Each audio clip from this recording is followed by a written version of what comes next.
বীর মুক্তিযোদ্ধা ও সাবেক সহকারী কমান্ডার সাংগঠনিক মোহাম্মদ তরিকুল আলম বক্তব্য দিতে গিয়ে 1971 সালের মহান মুক্তিযুদ্ধের সঙ্গে 2024 সালের 5 আগস্টকে না মেলানোর আহ্বান জানান। এ সময় সামনের সারিতে বসা জামাত নেতা লতিফুর রহমান উত্তেজিত হয়ে আঙ্গুল উঁচিয়ে বীর মুক্তিযোদ্ধার তরিকুল আলমের দিকে তেড়ে আসেন।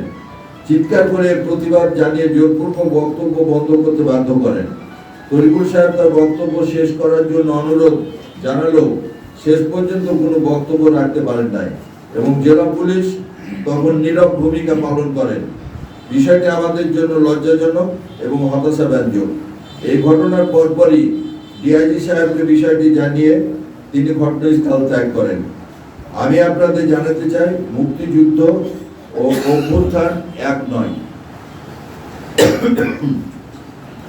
এই প্রতিবাদ সভা ও সংবাদ সম্মেলনের মাধ্যমে জেলা পুলিশ আয়োজিত সুধী সমাবেশে মুক্তিযোদ্ধাদের প্রতি এরূপ বিরূপ আচরণ ও কটাক্ষের তীব্র প্রতিবাদ জানাচ্ছি এবং স্বরাষ্ট্র মন্ত্রণালয় ও মুক্তিযুদ্ধ বিষয়ক মন্ত্রণালয়কে প্রয়োজনীয় ব্যবস্থা গ্রহণের জন্য অনুরোধ জানাচ্ছি। ভবিষ্যতে যেন বীর মুক্তিযোদ্ধাদের প্রতি এরূপ বিরূপ আচরণ ও কটাক্ষ করা না হয় সে ব্যাপারে পদক্ষেপ নেওয়ার জন্য জোর দাবি জানাচ্ছি। 26 তারিখ শনিবার পুলিশ সুপারের পক্ষ থেকে রাজনৈতিক নেতৃবৃন্দ, সাংবাদিক, শিক্ষা প্রতিষ্ঠানের প্রধান, পেশাজীবী সংগঠনের প্রধান এবং ব্যবসায়িকদের দিয়ে একটা মত বিনিময় সভা অনুষ্ঠিত হয়। এখানকার সভা ছিল চাঁপাইনবাবগঞ্জ জেলার আইন শৃঙ্খলা পরিবেশ পরিস্থিতি, তাজাবাজি বা সন্ত্রাসী ইত্যাদি বিষয়ে মত বিনিময় সভা। সেখানে সকল পেশার মানুষই এই মত বিনিময় সভায় অংশগ্রহণ করে। এরই মধ্যে একজন আওয়ামী লীগের ব্যক্তিত্ব, মুক্তিযোদ্ধা, উনি বক্তব্য শুরু করেন এবং সাবজেক্ট বহির্ভূত উনি কোনো সন্ত্রাস বা চাঁদাবাজির এই ব্যাপারে কোনো আলোচনা না রেখে 5ই আগস্টকে উনি মুক্তিযুদ্ধের সাথে এটা সমকক্ষ করে কথা বলতে চায় এবং মুক্তিযুদ্ধের যে 5ই আগস্ট এটা বড় কিছু নয়, এই ধরনের বক্তব্য আসার সাথে সাথে তার প্রতিবাদ স্টার্ট হয়ে যায়।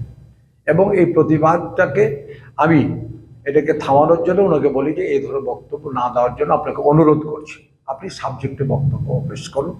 এই মর্মেই ওনাকে কর্তৃপক্ষ বক্তৃতা দেওয়া থেকে বিরত রাখেন এবং বক্তৃতা সমাপ্ত হয়ে যায়। দেশ জুড়ে তোলপাড় ওয়ালটন ফ্রিজ কিনে আপনিও হয়ে যেতে পারেন মিলেনিয়ার। আর মুক্তিযুদ্ধের ব্যাপারে আমি এতটুকু বলতে চাই যে আমি 69 সাল থেকে গণ অভ্যুত্থান থেকে মিছিল করি এবং আমার সামনে মুক্তিযুদ্ধ হয়েছে। আমার পরিবার মুক্তিযুদ্ধের সাথে জড়িত।